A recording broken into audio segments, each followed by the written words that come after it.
I'm very excited to see lots of young people here. I hope you're all tweeting. Which is what I'm doing up here, as well as taking notes for the wrap up. Sure. Let's have fun with social media. You got the. Didn't they do this at the Academy Awards last year? I think so.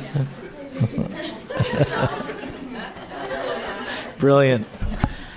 All right, so we're going to do a panel discussion now, specifically focusing on this important space of neglected tropical diseases on the Gulf Coast. And we have two amazing experts who we're going to hear from now, and this is going to take us to the lunchtime around noon. So we're going to hear first from Christy Murray, who's a professor in pediatrics and is also leading the Vector and Zoonotic Disease Group at the National School of Tropical Medicine at Baylor. And then we're going to hear from Rogelio Mejia, who's also a professor of both adult and pediatric infectious diseases, who's going to talk to us about parasitic infection. So, Christy, we'll have you go first. Okay, great. And actually, I'm going to give a presentation. Is that okay? That's great. Okay. All right, thank you. Good morning, everyone, or almost good afternoon. And I want to thank the organizers, too, for inviting me to come and speak today. One of the things I want to do is focus a bit on what we're seeing here in the United States, but especially a focus within the Texas area, since that's where we conduct the majority of our research. Oh, and I guess I do this here, right? Okay. From a historical perspective, vector-borne diseases are not uncommon here in the state. We actually had massive outbreaks of dengue that occurred.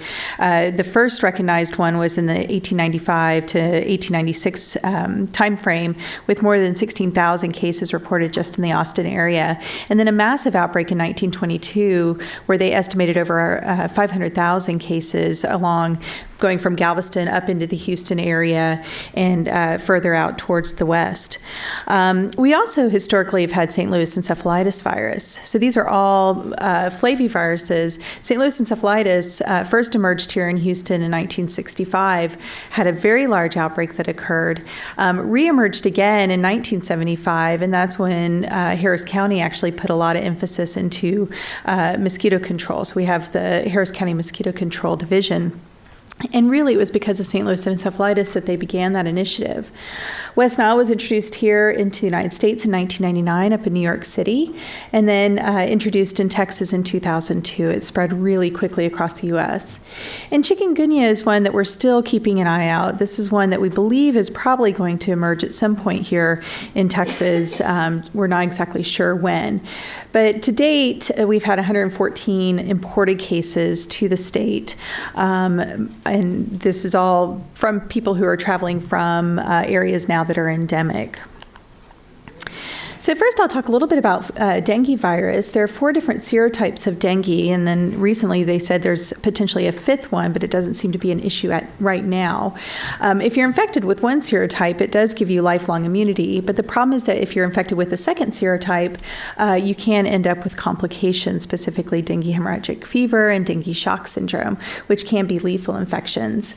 It has a very high clinical attack rate, so if you're bitten by an infected mosquito, the chances are you're going to get sick. It can be between 80 and 90% of people who are bitten can develop disease. And transmission is mainly Aedes aegypti, and there are some reports of Aedes albopictus spreading the infection. Aedes aegypti is here in the Houston area and throughout various pockets in Texas. We've done several studies looking at Aedes aegypti, and the one thing that's really interesting is our best luck of finding Aedes aegypti eggs are in areas where you have the lowest socioeconomic status here in Houston.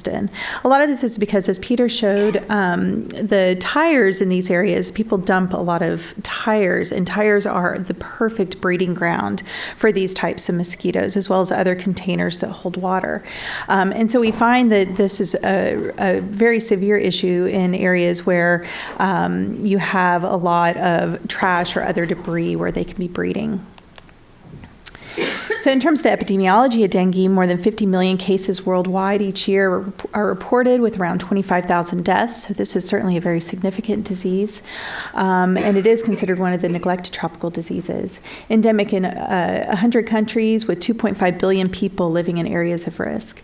And when you look at the map, you can see both through Mexico as well up into the southern part of the United States, we do have risk of dengue transmission. It's interesting in this map because you don't see Florida lit up on here at all as a risk area. But we've actually been able to now see dengue 1 transmission, autochthonous transmission of dengue in the state of Florida. So what about Houston? This was something that we raised a question several years ago. Could Houston be a risk area for dengue? And we keep thinking this is actually a prime location for dengue transmission. We have plenty of travel back and forth. We have a very large city and a densely urban population.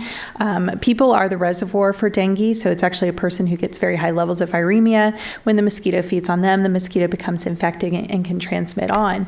And so when you have densely populated areas where you have easy access to mosquitoes, then of course there's high risk for transmission. And then when you think about the number of people who are traveling to and from endemic areas, just across the border in Mexico, even when you look at Matamoros, millions of people have been infected with dengue. They can have incredibly large outbreaks that occur. And we even know down in the southern part of Texas, in Brownsville, we can get local transmission occurring. So it's very easy for people to move back and forth to endemic areas and bring the virus with them. And then we have, of course, the mosquito population here capable of transmitting disease. And so this was something that we were very concerned about in terms of, do we have disease here? And one of our big issues was whether or not we actually were conducting any type of surveillance for disease. All of our surveillance is passive, so it requires having a physician recognizing the disease in a person and then reporting it, testing that person, and then reporting. And we also had a lot of issues with diagnostic testing. There just weren't really good options available to test. So we went back and looked at a population. We had a few thousand samples that we tested for dengue, and we actually found 47 people were positive by IgM testing, including a handful that were positive by both PCR and PRNT, which is plaque reduction neutralization testing. It's a way for us to confirm infection. The serotype that we happened to find was serotype 2, which is actually one of the serotypes that's higher risk for hemorrhagic fever as well. So looking at this curve, for any of you who are epidemiologists, oh gosh, did I just turn it off? Okay, there's the pointer, I think, maybe, or here. There we go. So you can see in 2003, we had a pretty good epidemic that occurred.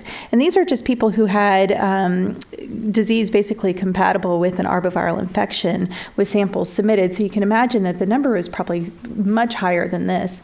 We did have 2 fatal cases that occurred. And one of these fatal cases here in June of 2003 happened to be a 90-year-old woman living in the 5th Ward of Houston. So as Peter had showed pictures of that area, these are typically houses that have no screens on the windows, or if they do have screens, they're very, very poor. And then also, there's usually lack of air conditioning. Many of the houses that we visit, because we have different cohort populations, when we go to visit these houses, normally what they have is just a box fan in the window to bring cooler or outside air in.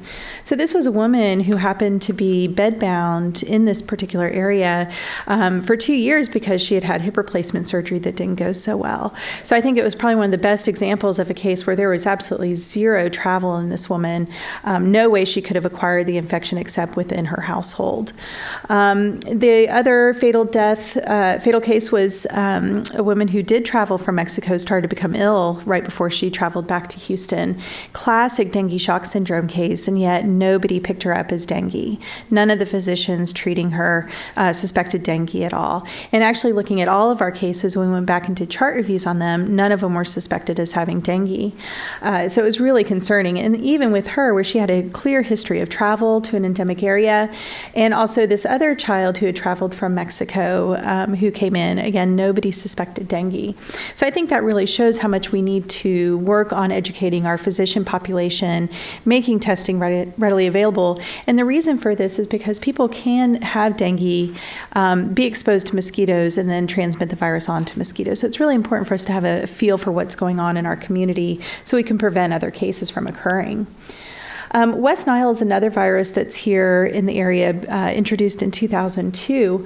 And mostly this is also mosquito-borne disease. This is the Culex mosquito. So these are the ones that are a bit more active in the evening hours, hence why they do their spraying in the evening. Birds are the reservoir host as opposed to people, so birds amplify virus. So of course, from a control perspective, there's not much we can do. If there was a vaccine available for birds, that would be wonderful, but it'd be very difficult, of course, to implement in a wild bird population. So really our focus ends up being on recognizing human cases and also controlling the Culex mosquito.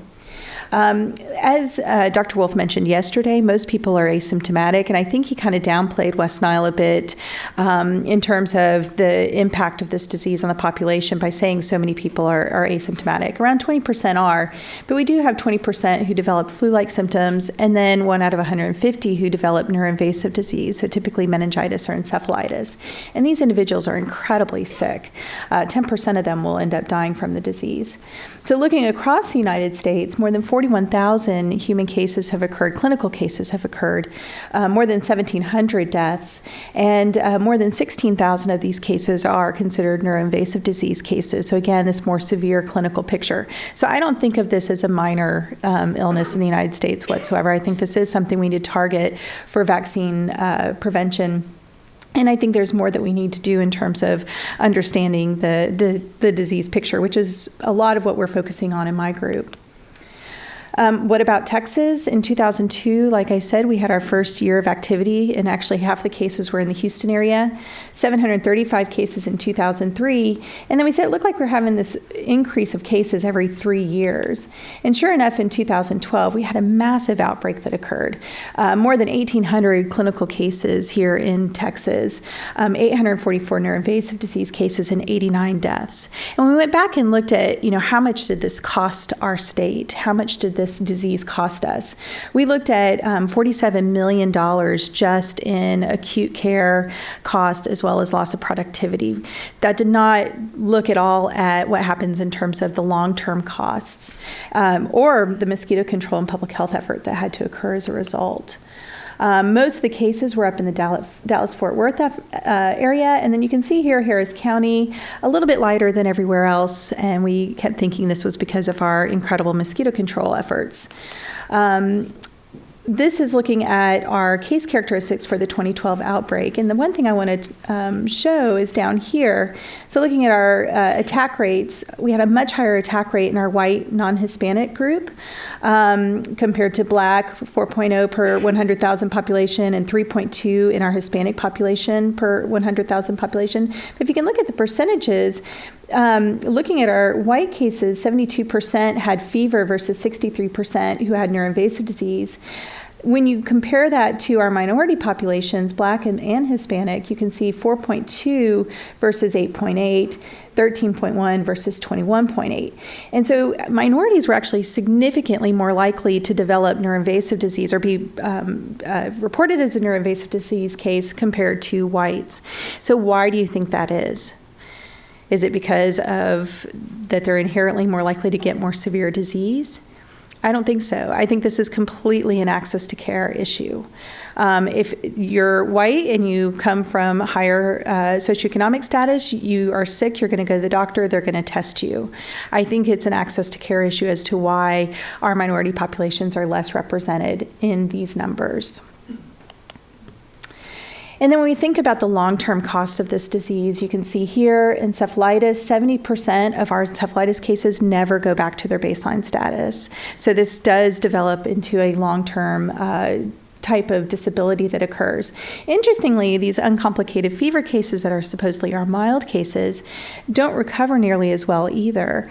They actually are worse off than the meningitis cases, and it's most likely because these are undiagnosed encephalitis cases. Most of them were hospitalized. We went back and looked at these individuals 8 to 11 years later after their acute infection. 57% of our West Nile fever cases developed new neurological complications after our initial assessment of them. We did a neuroexam at one point and a neuroexam later. And so these individuals, if we think of them as mild cases, they really are not. This can develop into a significant long-term morbidity in these folks. So what's next as we talk about chikungunya? Secretary Lopez mentioned this in Mexico. This is something that is creeping up as a big issue, and it can cause very severe disease in people. Thankfully, fatality is rare, but it can be incredibly disabling with the joint pain. And this is a current map. I actually pulled this up this morning. So you can see United States, we do have local transmission occurring in Florida, but right now most of the reported cases are imported. Vast majority. 44 countries now have chikungunya transmission occurring since its introduction just in 2013. So that is how fast this disease has spread, with more than 1.25 million cases now reported. And so you can see, as Secretary Lopez talked about, there are 7,000 autochthonous cases in Mexico, and you can see the spread of where this disease is going. We have our study site in Nicaragua, and I was on the phone with my team yesterday, and they were talking about how many cases of chikungunya are being seen at the hospital right now. Thankfully, they have not been infected, but I'm telling them to basically bathe in DEET at the moment. Chagas disease is the other infection that we're focusing on here. Again, another important neglected disease in the state. Estimated that more than 267,000 human cases. Dr. Sarkar is actually here today, and we'll talk about this a little bit more later. But this is the risk map, and we see that mostly the southern part of the state and going up into central Texas are high-risk areas for the triatomine insect, the insect that can spread Chagas disease. And we do find high prevalence in dog populations, and then we do find very high prevalence of infection in the vectors themselves. So 63% of the vectors that we've tested are positive. We took on a study to look at blood donors who are positive for Chagas disease. So again, as Dr. Hotez mentioned this morning, blood donors, they started screening the blood supply in 2007 out of concern, mostly the concern of immigrants, people coming from endemic countries, not thinking at all about transmission occurring within our state. And we found a very high number of donors that were positive. It basically equated to 1 out of 6,500 blood donors positive for Chagas disease. And we went back and started enrolling these patients. So this is out of the 17 just in the Houston area. And we found that 6 of them had to have acquired their infection within the state. Most of these individuals were hunters or campers, so high risk for outdoor exposures. Interestingly, 41% of them had Chagas-related abnormalities on ECG. And one of them actually had evidence of dilated cardiomyopathy when we did the echocardiogram on him. Funny story is that we had one participant in the study go hunting before he came in for his echocardiogram, and he happened to be staying at the Deer Lease, one of the hunting cabins, and woke up in the middle of the night and found 3 triatamines in his sleeping bag. So this is about an hour away from Houston, hour and a half away from Houston. And he brought all 3 of them in when he came in for his echocardiogram, and they all 3 tested PCR positive for Chagas disease. And 2 of them did, of course, have human blood meal as a component of it. So we have been going through and looking at blood meal analysis of these vectors collected around homes. And so far what we're finding is 60% of them are positive for human blood meal. So we still need to understand exactly what the disease risk is to our population. We don't know, but we're certainly making a lot of progress, especially over the past couple of years. And then we saw a mouse heart earlier. This is actually one of our patients in our study. Looking at echocardiogram, you can see this is what a normal heart should look like in terms of the pumping capacity. And over here, what you see, especially along this wall, there's fibrosis in there. It's just not showing up as a nice, thick, smooth muscle. It's weaker, and you can tell just by looking at it that it's pumping weaker. So it had a 40% ejection fraction. So how do we prevent these emerging vector-borne diseases in the state and also throughout the Americas, really? I can't stress enough the importance of surveillance. Without surveillance, we have no data. So people like me, who are epidemiologists, can't sit there and go through and look at the data and make sense of it. With surveillance, we can know what the real burden of disease is. We can understand the true disease risk in our populations and be able to protect people because that information is valuable. And we have to think about novel approaches to surveillance, so not just human cases that are passively primarily reported by physicians, but going out and really doing more active surveillance or enhanced passive surveillance and look at different mosquitoes. We really have to take a multidisciplinary One Health approach to solving these issues, working together as teams, veterinarians, physicians, epidemiologists, environmental science. All these different disciplines need to come together to understand what's going on. And then, of course, public education, bite prevention, and then surveillance. Okay? And I want to thank everybody. We have this is about 14 years worth of data that have occurred, and I've condensed into less than 20 minutes, hopefully. And as you can see, this is a huge effort with many different teams together. So, thanks.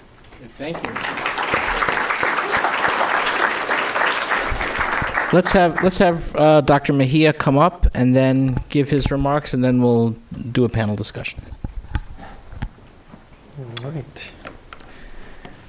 Well, thank you so much for having me. And now I'm going to focus on parasitic infections, a little different than what Christy did with vector-borne and viruses. And so parasitic infections, neglected tropical diseases in the Gulf Coast. So I get asked a lot, what is a parasite? And definition of a parasite is quite simple. It's not a bacteria. It's not a virus. It's an animal that lives in or on another animal, and it gets its food or protection from it. It's not symbiotic. I get that asked a lot. Parasites, there is a evolving field of medicine where you can get parasites to help with Crohn's disease, or you can get parasites to help with allergies. And I'm in the camp that parasites are bad and my job is to get rid of them. So they're not symbiotic. They're not helping the host. They're taking from it. They're only worried about themselves, hence the term parasite.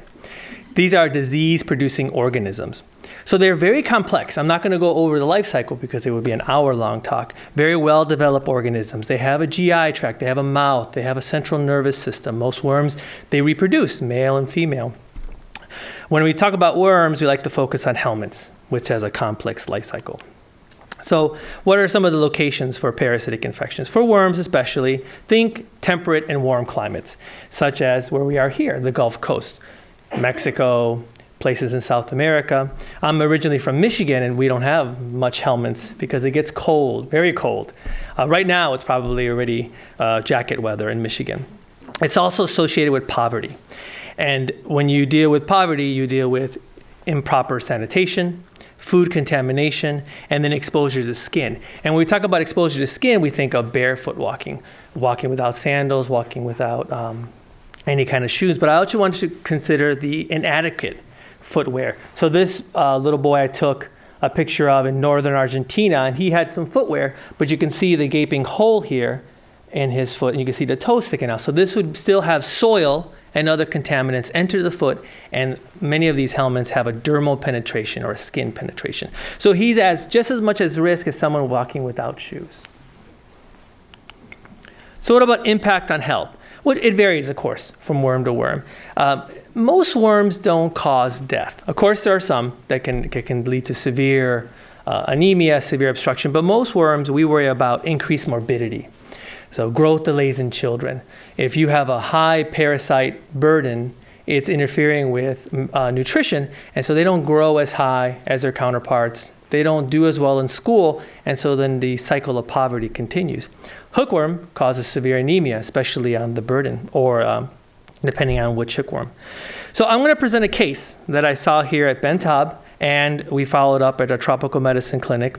And then there will be a question, so please be prepared to help me make a diagnosis. So here's the first part. It's the history of present illness. Very pleasant 40-year-old female with 1 month of headaches.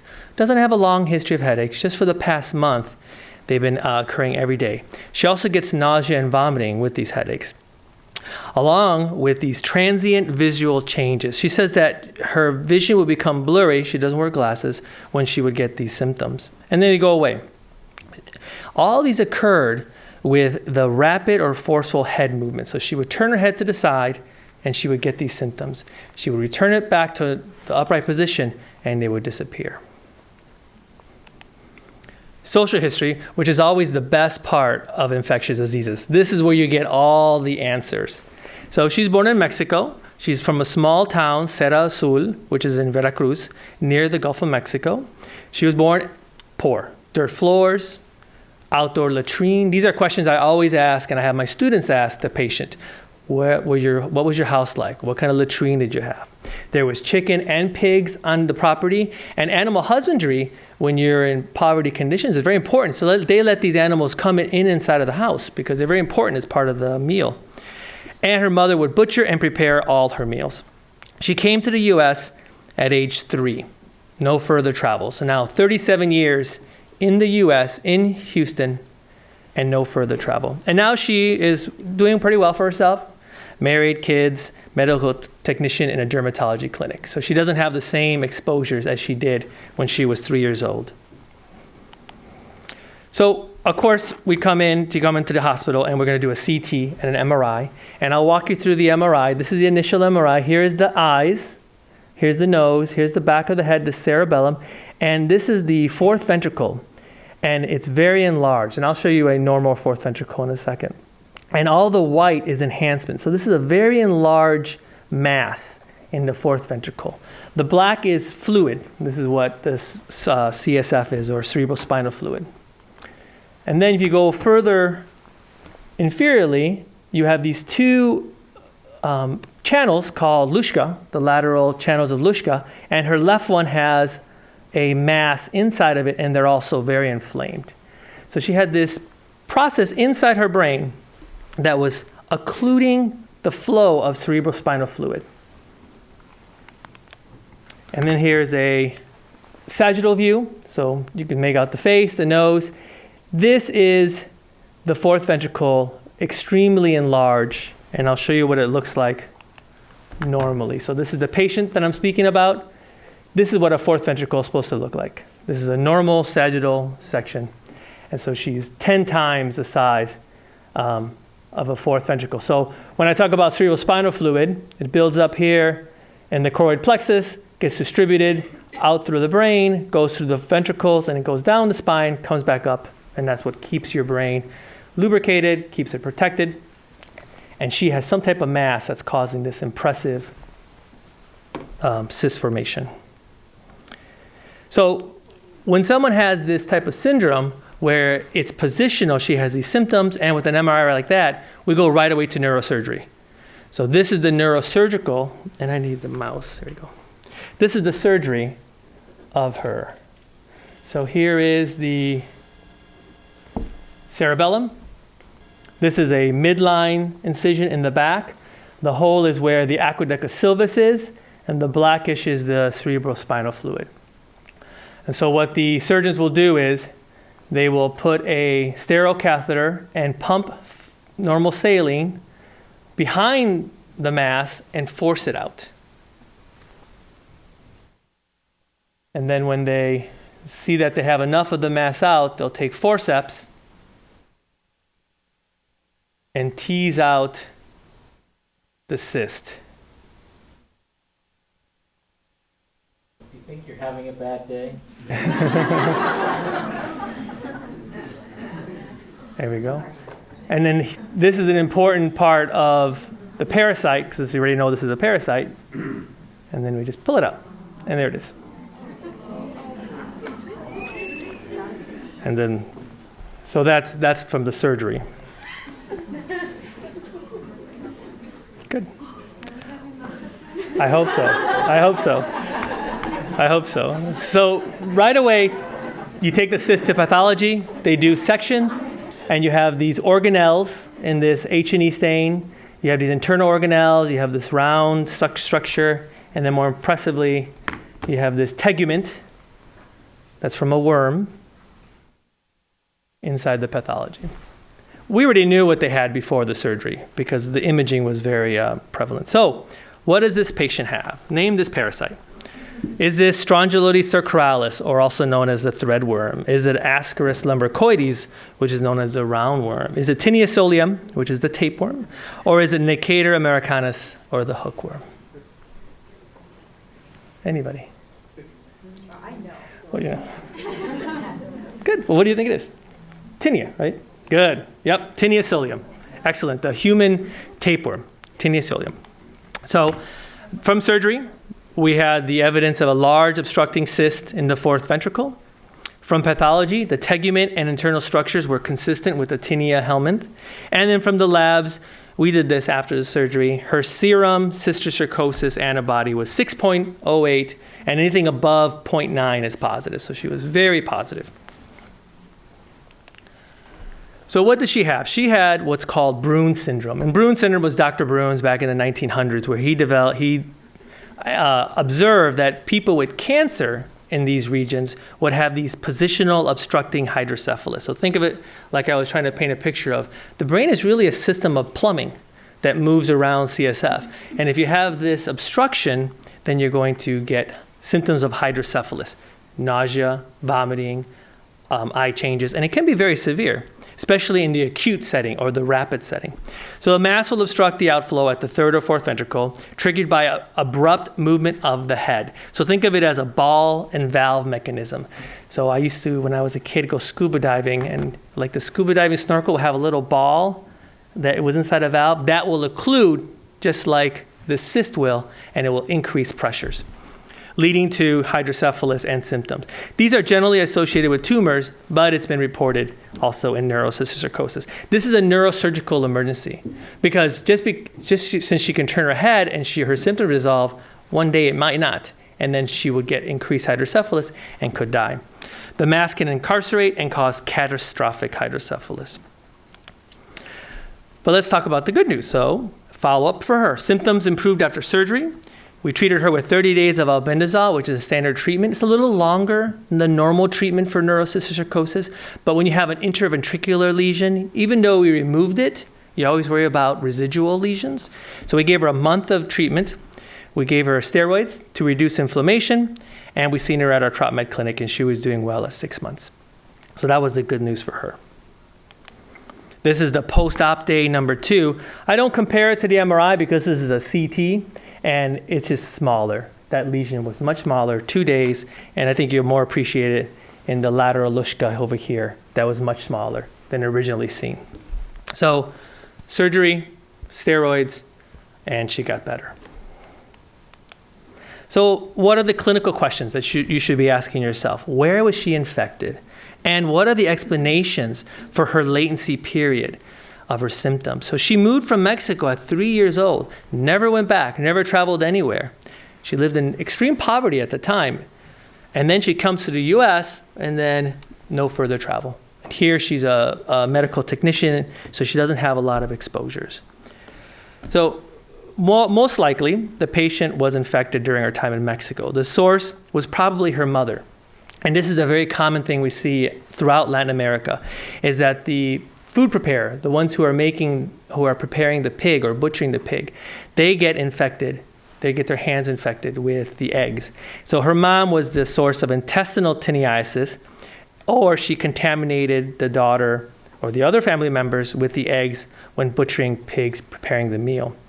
Autoinfection is also possible because patients will report seeing a worm in their stool during childhood. This is the very long worm. It can go up to 10 meters or 30 feet. Very thin tapeworm, looks like a piece of tape. And here's a picture of an egg I took from the students at our Diploma of Tropical Medicine to show what a tinea egg looks like. What about the extended latency period for symptoms? 37 years. So this is not atypical. This is actually what we normally see for interventricular neurocysticercosis, meaning inside the ventricles is what she had. Parenchymal disease generally gives you symptoms a little earlier. Parenchymal, we mean inside the brain tissue. I'm not going to go into all the different types of neurocysticercosis, but you want to divide it into parenchymal, brain tissue, or interventricular. And interventricular, even though you can have severe complications, they normally remain silent a little longer because they have a lot more room to grow inside the ventricles, while inside the brain tissue, there's not a lot of room, so then they start causing symptoms. The lifespan of tinea solium can be years, 10 to 20 years. And these are immunologically quiescent to avoid the host response. So people will live with these cysts for 37 years and not have any problems until the worm starts dying. And then its immune response or its immune protection also dies with it. So then your body says, there is something in your brain and I'm going to act on it. And that's when you get the symptoms. That's what causes the inflammation and symptoms. So a little bit about tinea solium, 50 million people infected worldwide. This is probably grossly underestimated. We have many more people infected with tinea because most people won't have symptoms. Eating raw or undercooked pork containing the Cysticer cerci, that's what gives you intestinal tineiasis. And this is my favorite question to medical students because they always get it wrong. Well, not always, but they get it wrong because they say, oh, you get cysticercosis from eating pork. And that's not true. You get intestinal tineiasis. You get the tapeworm because the undercooked pork has the Cysticer cerci, which is what you saw coming out of the brain. So they consume that from the pork. That becomes an adult worm and lays eggs. It's those eggs that come from the human that gives you the neurocysticercosis. It's the earlier stage that is transferred from a human feces or autoinfectious from yourself that gives you the infection. So the mom preparing the meal from the pig and herself is infected. The human eggs from her own feces, if she doesn't wash her hand properly, can get infected to her children. And that's how we see the infection spread. What about prevention? So while treating it is an option, and we have a good success rate, and this was a good story, but let's prevent instead of getting to this stage. So reduce transmission. You restrict the access of pigs to human waste because it's the eggs in the human that the pigs are consuming and continue the life cycle. And then proper hand washing, especially for food preparers. Also prevention of the disease itself, inspection of pork meat. So in Peru, sometimes they're called mealy meat because they have so much holes. You can actually feel the cyst in the meat. That's actually prized sometimes as a delicacy because they're supposed to taste better. And they're just filled with Cysticer cerci. Adequate cooked pork is important to stop at least intestinal tineiasis. And then there's no current vaccines exist that are actually on the market for humans or for pigs. Because if you had a pig vaccine, you could stop that cycle, and then the humans would not get infected. Yep, these are the last two slides. So in food preparers, this is my favorite story. So in 1991, 4 unrelated patients in an Orthodox Jewish community in New York were diagnosed with neurocysticercosis with seizures. And there was accusations that they were going against their faith and they were eating bacon, which I'm with it. I love bacon. But they denied it. Well, they all had domestic employees from Latin America that had active tineiasis, and that was their risk. Because remember, it's not from pigs that you get neurocysticercosis. It's from other humans that infect the eggs. And this was just a taste of what was going on. They followed up the study the next year, and they looked at 1,700 people and of this Orthodox Jewish community, and 23 of them, 1.3%, had positive cysticercosis antibodies. There was none of them with neurocysticercosis, no brain cyst on imaging, but there was a relative risk factor of 2.7 because almost all of them had domestic workers from Central America. That's where they got their infection from. And then the last slide. So what are these parasites in U.S., Mexico? So tinea infections are prevalent in both our countries, absolutely. While contaminated pork is uncommon in the U.S., at least nowadays, the risk of human-to-human infection is very prevalent. And then neurocysticercosis has a high morbidity and can lead to death if not properly managed. Thank you. Okay, thank you. Okay, we have about 10, 12 minutes before the lunch plenary, so let's see if there's some questions from the group. And yes. This is sort of a biological question. You mentioned, it's been mentioned several times that in the case of dengue, that it was the subsequent infections that caused more severe problems. And I'm wondering if this is an example of a phenomenon where previous infection from one disease can fool the body in thinking that they're dealing with the same thing, and somehow or another can't deal with it. So it's possibly having several different varieties that really causes a severe disease. Right. So what they The reason why, at least the most common theory, because there's still some argument about it, the reason why people get hemorrhagic fever is basically antibody-dependent enhancement. So you have one infection with serotype 1, say, you mount an immune response against that particular serotype. Years down the road, you get infected with serotype 2, and your body says, oh, I know this, and mounts that immune response against it, but those antibodies are unable to neutralize the virus. So it ends up being a worse case of infection because the virus just starts to replicate, causes disease within the endothelium, within the lining of the blood vessels, and then that's what ends up causing the leakage and causes the hemorrhagic fever, the symptoms of hemorrhagic fever. And so it is actually the body thinking, I know this, so I'm going to mount my immune response like I'm supposed to. And that was one of the big issues about the vaccine. When they started looking at developing a vaccine for dengue, they knew that you had to have really good protection against all 4 serotypes. Because if you had one serotype that was lacking and didn't provide a good enough antibody response, you might actually be worsening the picture by actually setting them up for a hemorrhagic fever or more severe outcome. And so that was one of the biggest issues and why it's taken so long in terms of the clinical trials. I think, Dr. Tapia. Rogelio, in many countries, in Mexico, there's been for the parasitic disease huge campaigns for anti-parasitic drugs and to eliminate most of the population. Would you think of doing that in Texas?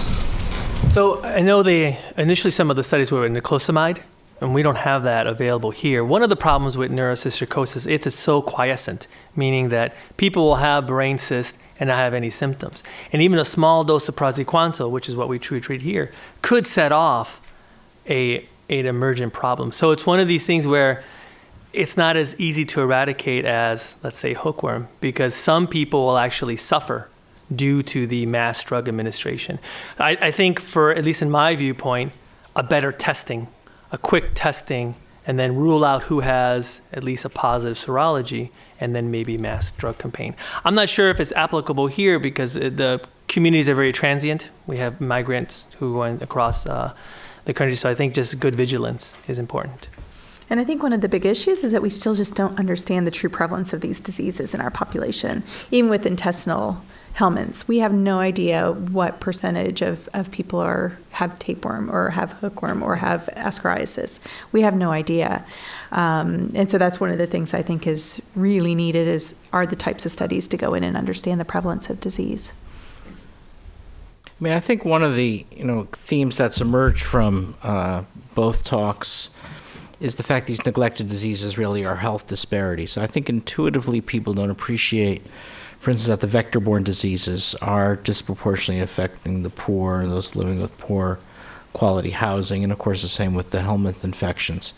Any thoughts on that, of what we need to do to make, and it's the same is true in Mexico from what we heard this morning. So we're hearing kind of this level of neglect of what are really very common diseases. Nothing you talked about, either of you talked about this morning, are rare diseases. They're actually quite common, just that they're occurring among the poor in Texas, and the same is true of dengue and Chagas disease in Mexico, presumably. What are we not doing to raise awareness? You want to answer, or you want me to Sure. answer? Well, I can. One part, I would say education, of course, and education beyond just the public, because the public has lots of things to worry about, and they have, unfortunately, a short attention span with our minute-by-minute CNN news clips. I think education in the physicians, because I remember when I was at Michigan State, I think I had 2 weeks of parasitology, and I found the videos fascinating, I'm sure as you did too, but I didn't quite understand the grasp. I didn't grasp it of what was going on. So I think Had a comment from a medical student from Texas Tech, right? Just tell us about your experience with Basically, I kind of said the same thing to Dr. Hotez during the break, but the focus is, oh, well, we don't really talk about these because they're not U.S. diseases. Right. We're studying for the U.S. MLE. Right. But they are. Sure. So more education, I think, would then start the cycle of when they become physicians and teachers and educators, they'll be teaching their residents, and then that cycle should spread a little bit more. Yeah, and I think the studies are critical, again, to understand really what we're dealing with. Without data, we can't estimate the economic cost of these diseases or the burden of diseases. When you look at Chagas disease, as a veterinarian, I've known about Chagas, and I learned a lot about Chagas in vet school, and we knew we had cases of Chagas in the clinic. It was something that was very common here in Texas to approach. Speaking to 200 veterinarians at a CE conference, I asked them, how many of you know about Chagas? Everybody raised their hand. Then you ask them, how many of you have diagnosed one? And easily more than half of the population had raised their hand. You ask the same question to an audience of physicians, we don't get the same response at all. And that's a problem. I mean, I know that in medical school there is a lot covered, but I think, with something like Chagas, where it's really a silent killer type of disease, without looking, we're not going to know that it's here. And so we need these studies to really understand what's going on. We just recently were funded from NIH to actually screen over 800 patients here in the medical center for Chagas disease, so patients who are coming in with evidence of heart disease, so we can actually better understand what the true burden of this disease is and really look at what's going on in terms of local transmission. We know it's in the dogs, we know it's in the vectors, so why have we not looked in people? Well, wonderful. It's a very rich discussion this morning. I want to give everyone time to get ready for our luncheon keynote that starts at noon. We'll be hearing from Sarah Davis, who's been very courageous in her efforts in this Texas legislature to create the first neglected disease bill here in the state, the first ever in the United States. And I think it'll dovetail nicely on the comments that we've just heard. So thank you very much for great presentations.